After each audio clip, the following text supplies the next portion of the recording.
Hi everyone, welcome to the first video of comic books and graphic novels. And I have a whole pile here of books to show you.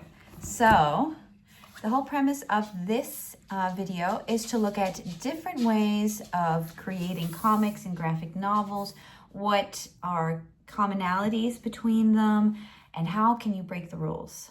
So let me flip the camera over and let's look at these examples. Okay, let me put you in the middle. All right, so here I have a whole bunch of examples ranging from comics to graphic novels. Some are for adults, some are for kids, and some are wordless. So I wanted to start with the classic comic books.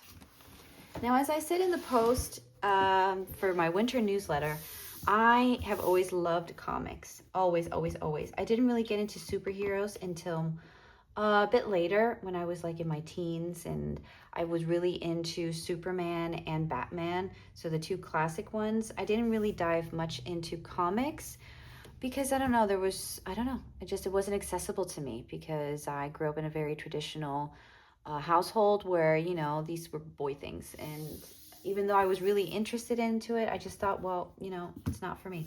But anyways, I grew up and I realized that that's not the case.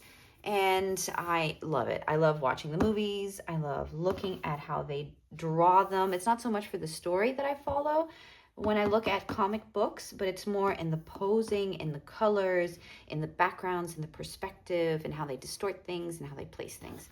So this is my son's, actually.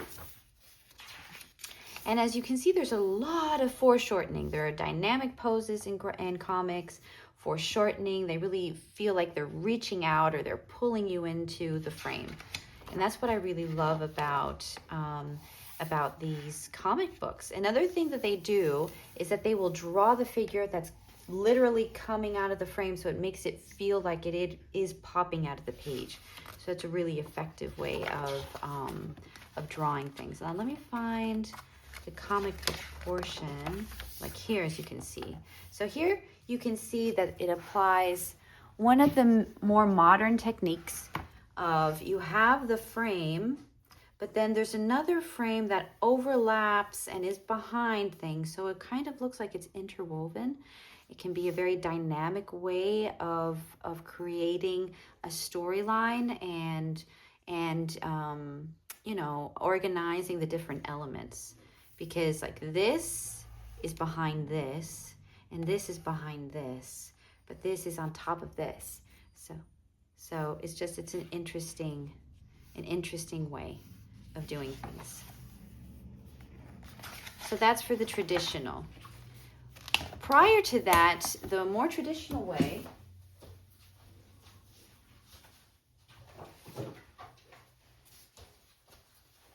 was like this, which is you just have the different boxes, and within that box, you tell the story. And the way that you read, it goes from left to right, left to right, left to right. That's how you read them.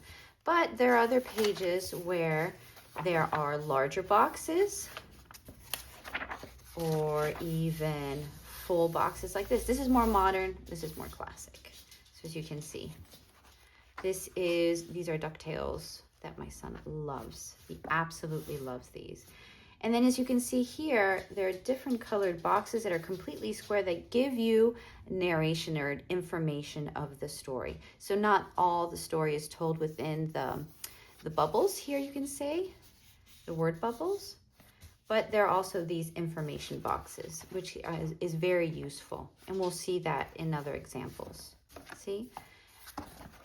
And of course, you have these colorful ways of explaining motion and sounds.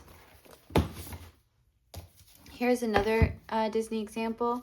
These are beautiful, beautiful graphic novels. This one's Mickey and the Lost Ocean.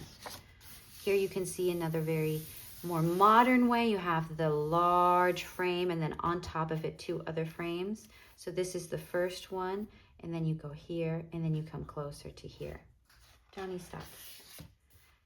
And I just love, like, for example, look at this page. It's a complete page, which gives more of an impact since usually you just get these small frames. And so a lot of it, when you are going to be creating a graphic novel or comic, you really need to take the whole page and decide, how am I going to partition it? How am I telling the story within different panels and boxes? More examples. Or look at this. This is just beautiful and just gives an impact.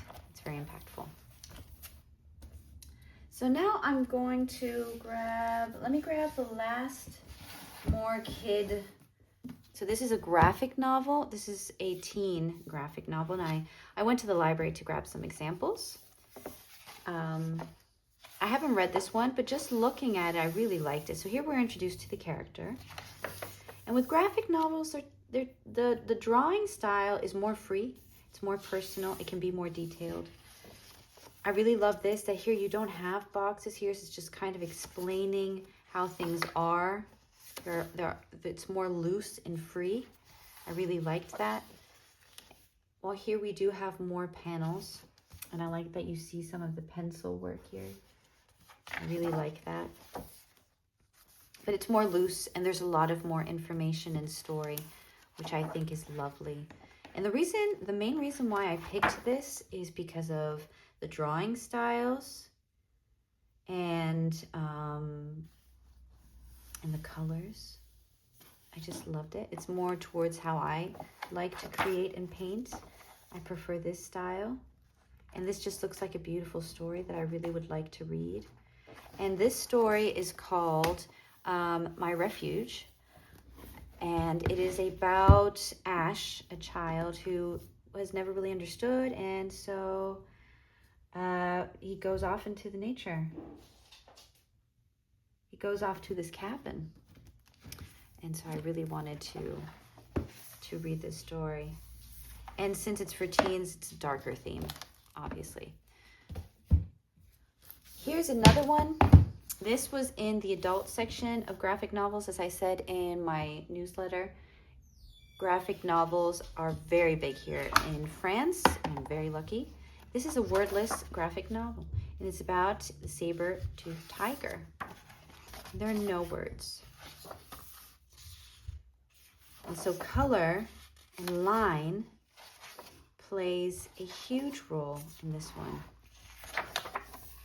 So here we're just like entering the world. We're entering the world. It's kind of like a movie. And then you see a saber-tooth having a baby. So that's why this is more of an adult. So it's having a baby. And something happens. And this is the main character. You can see the difference of color because he's, I'm guessing, deformed. So you just see life. I just love this. I'm trying to see when the main character is introduced. Look, so far, not introduced. But you just get a sense of what life is like. Here are all the saber-toothed tigers. Oh, there's the main character. Yeah, he's deformed, I think. He's not like the others. Oh, and the mother rejects him. Yeah, he's deformed. So that's why it's a different story.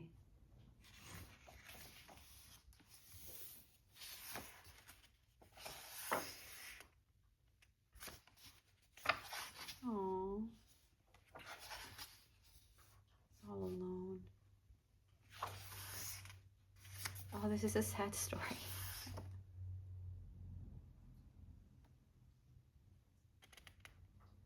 Here he's playing. All the whales. This is really pretty. The manatee. So yeah, so this is an example. I'll be continuing this later. This is an example of a wordless story. And the theme, it's this theme that makes it an adult theme. So here is another example. This one I grabbed. I haven't read it. I haven't read these ones from the library yet. But the reason why I grabbed it was because of the style, because I wanted to show you that it doesn't need to be this like hyper detailed. No, it can be more sketched. And this is just with pencil. And it's all about the emotion. And you need to continuously always draw the character as the character, right? So you really need to practice. So you really need to practice your character so it's identifiable and it remains the same. And I don't know. I just thought this was so cool. Just with pencil. It looks really neat. It looks really, really neat. And this is about a girl or woman that wants to become a singer in the 60s in New York. And yeah, it looks really cool. I'm looking forward to reading this one. Like, look at this page. Look at this. Oh, it's amazing. I just love it. Another one just like that. Really cool. So yeah, really neat. Okay. And this one is one that I've always eyed, I've always looked at when I go into the bookshop, and I saw it at the library and I'm like, oh, now I can read it. And so first off, just the colors of the cover and the sides of the paper, it's all blue. I love this blue. And here it's very detailed. This is the more traditional graphic novel, beautifully drawn. But again, you pay attention to the outline and the organization of the pages. Beautifully done. This one is called The Bibliodonkey of Cordoue. And last but not least, Persepolis. Oh, I'm currently reading this one. This is where I'm at, right here. This is such a beautiful graphic novel. It is about a girl living in Iran and the revolutions and the changes in her family setting and just her as a kid growing up and how she sees it. And it's all done in black and white. It's just so beautifully done. And again, these are the more information areas, and then the story is told also with dialogue. It's just so beautiful. I wanted to show you this one page. It's a deep story and it's beautifully done. It's very dark and it's just, I love when she does these full panels. It's a beautiful story. It's just a beautiful story. Let me see if I can find that page. I don't know if I'll be able to, yeah, this page. Really nice, really nice. So yeah, so these are the different type of, this is when she goes to Spain and Italy. The different type of graphic novels. It's such a beautiful story. This one is so devastating. Oh, I would recommend every single person on the planet read this book. And it's divided into three books, but this is the complete story, and it's hardbound, and it's just beautiful. I think they also made a film with this book. But yeah, I would recommend everyone reads it. So yeah, so that is the